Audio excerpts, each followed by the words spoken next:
HubSpot propose nativement des propriétés pour notre CRM. Donc ces propriétés, c'est des informations basiques que la majorité des entreprises utilisent pour la gestion quotidienne de leurs leads. Cependant, il y a de fortes chances que ces informations ne suffisent pas à votre process commercial et que vous soyez amené à créer vos propres propriétés. À la fin de cette vidéo, vous saurez créer vos propres propriétés sur HubSpot et surtout comment les paramétrer pour en avoir la meilleure utilisation possible. Je vais partir du principe que vous savez ce que c'est une propriété HubSpot. Si ce n'est pas le cas, je vous invite à visionner la première vidéo de cette série expliquant la structure de votre CRM HubSpot. Mais en quelques mots, une propriété, c'est un type d'information que l'on souhaite collecter et stocker sur notre CRM pour un contact ou une entreprise par exemple. Alors déjà, la première question, c'est pourquoi créer ses propres propriétés? Donc une propriété, elle peut jouer plusieurs rôles dans votre CRM. Elle peut être informative, donc ça va être une simple information sur un prospect pour faciliter une vente, donc son numéro de téléphone, sa profession, son industrie, son chiffre d'affaires, etc.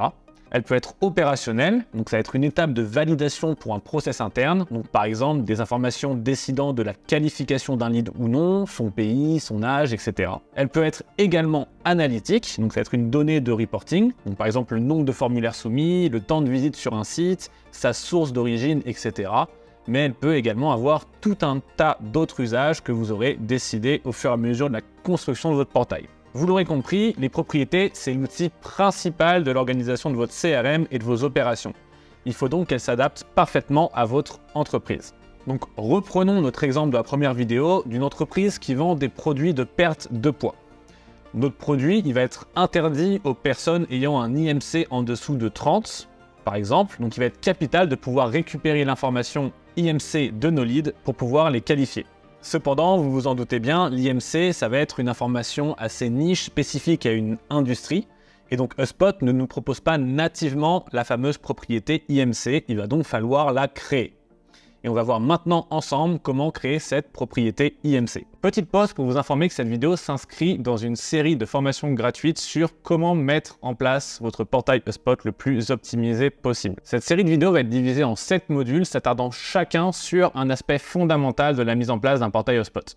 Et chaque module se compose de plusieurs vidéos orientées vers la prise d'action qui va permettre de mettre en place soit une fonctionnalité, soit un aspect clé de votre portail HubSpot. Si ce n'est pas déjà le cas au moment où vous regardez cette vidéo, les vidéos de cette série vont sortir progressivement et seront ajoutées à cette playlist. J'ai également préparé une page web privée recensant l'intégralité du contenu de cette formation avec du contenu bonus pour vous accompagner dans la mise en place de ce portail.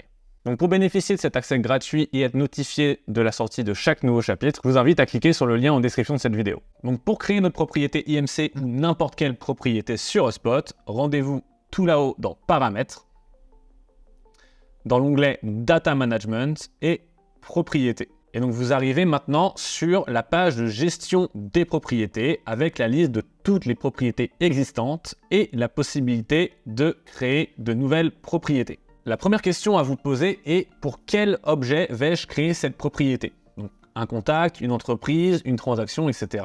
Tout est expliqué dans ma première vidéo. Car on se souvient que chaque objet a ses propres propriétés et qu'elles ne sont pas partagées entre différents objets. Donc une propriété de contact sera qu'une propriété de contact, elle ne pourra pas être utilisée sur une entreprise. Dans notre cas, on souhaite connaître l'IMC d'une personne physique, donc c'est une propriété de contact. On vérifie qu'on se trouve bien sur l'objet contact, c'est le cas, et on va cliquer sur créer une propriété. Et maintenant, on se retrouve avec un formulaire en 3 étapes, les informations basiques, le type de propriété et les règles associées.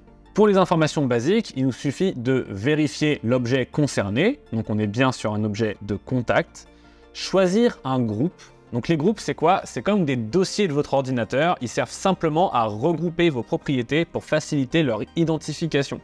Vous pouvez en créer des nouveaux si besoin en allant dans l'onglet groupe et en cliquant sur créer. Dans notre cas, c'est une information sur un contact. La troisième étape correspond au label, donc c'est en fait le nom de votre propriété. Attention, il y a 2 noms. Il y a le nom externe qui est visible par l'utilisateur et le nom interne qui est visible par le logiciel et les logiciels qui sont intégrés à HubSpot. Par défaut, le nom interne il sera le même que le nom externe, en minuscule, mais si vous avez besoin par rapport à certaines intégrations que vous mettez en place, vous pouvez le modifier. Donc dans notre cas, on va simplement l'appeler IMC. En cliquant ici, on voit que le nom interne c'est bien IMC en minuscule.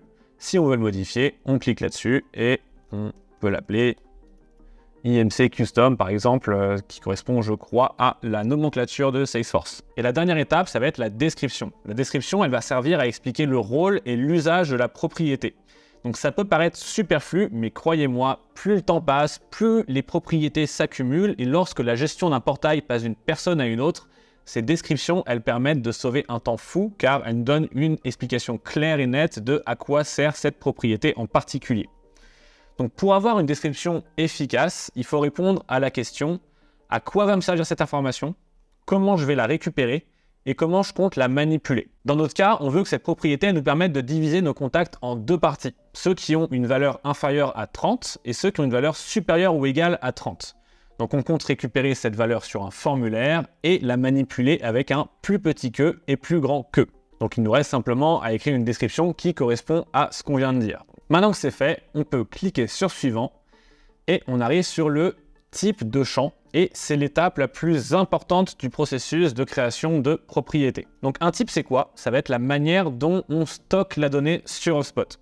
Et ce qu'il faut comprendre, c'est que chaque type permet une manipulation différente. Donc par exemple, un texte sur une seule ligne, ça va être une suite de caractères qu'on peut manipuler par contient X ou ne contient pas X, commence par X ou finit par X par exemple. Alors qu'un nombre, ça va être une suite de chiffres, vous l'aurez compris, et on va pouvoir la manipuler avec plus petit que X, contenu entre X et Y ou plus grand que X. Un autre exemple très utilisé, ça va être les menus déroulants, qui est une liste de valeurs préenregistrées, et on le manipule avec et valeur X ou Y, mais pas valeur X, etc. En reprenant la description de notre propriété IMC, on se rend compte que le choix le plus adapté à IMC, c'est le type nombre. On le sélectionne et on clique sur suivant. Et la dernière étape de la création d'une propriété, c'est l'implémentation des règles. Pour une propriété de formulaire, il est important de les configurer pour éviter d'avoir des données faussées ou de mauvaise qualité. Donc par exemple, un IMC, ça doit être compris entre 10 et 60. On peut donc paramétrer une valeur minimale et une valeur maximale.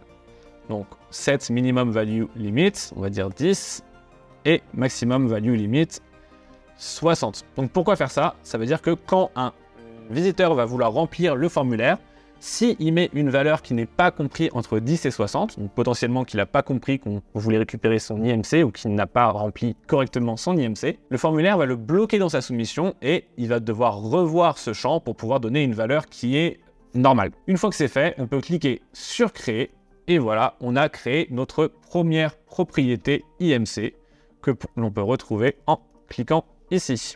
L'idée maintenant pour vous, ça va être de répéter cette opération pour toutes les informations nécessaires à la gestion de votre entreprise. Pour la propriété IMC, on aurait pu aller encore plus loin. La réalité de la chose, c'est que personne ne connaît vraiment son IMC, ce qui bloquerait pas mal d'utilisateurs à cette étape de notre formulaire et donc ce qui impacterait notre taux de conversion.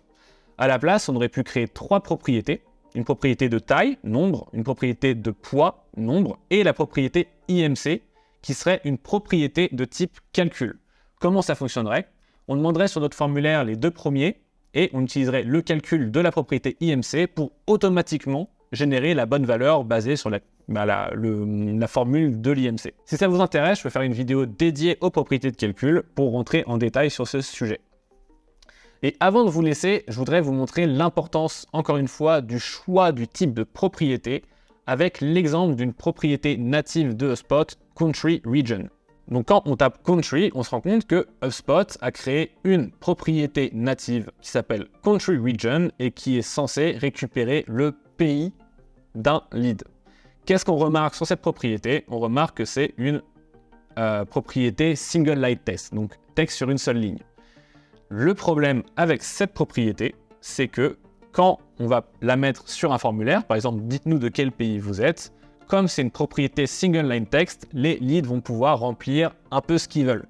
Donc un exemple un peu parlant, ce serait s'ils viennent d'Angleterre, ils pourraient marquer England, United Kingdom, UK, England avec une faute d'orthographe par exemple, ce qui fait qu'on aurait énormément de mal à segmenter notre base de données basée sur les pays. À la place, je conseille de créer une propriété pays qui serait cette fois un menu déroulant où le lead n'aurait pas le choix que de sélectionner son pays dans une liste préétablie. Donc pour ce faire, on clique sur Create Property, on va choisir une information de contact et on va l'appeler Country Dropdown par exemple. On va choisir le menu déroulant et au lieu de devoir rentrer à la main chacune des valeurs de cette propriété, on peut directement charger une option. On choisit Country et HubSpot nous le fait magiquement, automatiquement. On clique sur Delete parce que la première valeur est vide. On clique sur Next et on crée. Et donc pour illustrer cet exemple d'API, j'ai créé un formulaire avec les deux propriétés possibles et on va voir la différence. Donc par exemple, si le lead est anglais, il peut taper ici UK, il peut taper ce qu'il veut. L'information sera retenue comme lui, il l'a tapé et du coup, on ne pourra pas segmenter notre base. Alors que si on utilise une propriété de menu déroulant et qu'on choisit United Kingdom, on est sûr que 100% des leads anglais auront exactement cette valeur de propriété, ce qui nous permettra de segmenter nos leads anglais en seulement un clic. Donc maintenant, vous savez comment créer des propriétés HubSpot de la meilleure manière qui soit. Je vous invite à prendre le temps de, premièrement, lister toutes les informations nécessaires au bon fonctionnement de votre entreprise. Et pour chacune de ces informations, je vous invite à vous poser les questions suivantes. Donc, quel objet est concerné par cette propriété? À quoi va me servir cette information? Comment je compte la récupérer? Comment je compte la manipuler? Et en dernier, quel est le type le plus adapté à ces réponses? J'espère que cette vidéo vous a plu. Si c'est le cas, n'hésitez pas à mettre un pouce en l'air, à vous abonner à la chaîne et à sauvegarder la playlist de cette série de formations pour être sûr de ne pas rater les prochains épisodes. Et n'oubliez pas le lien dans la description vous donnant accès à l'entièreté du contenu et du contenu bonus additionnel sur comment mettre en place son portail HubSpot de la manière la plus efficace possible. Pour ceux qui me découvrent avec cette vidéo, je suis Grégoire, expert HubSpot depuis plus de 7 ans et je vous dis à très vite pour de nouvelles astuces HubSpot.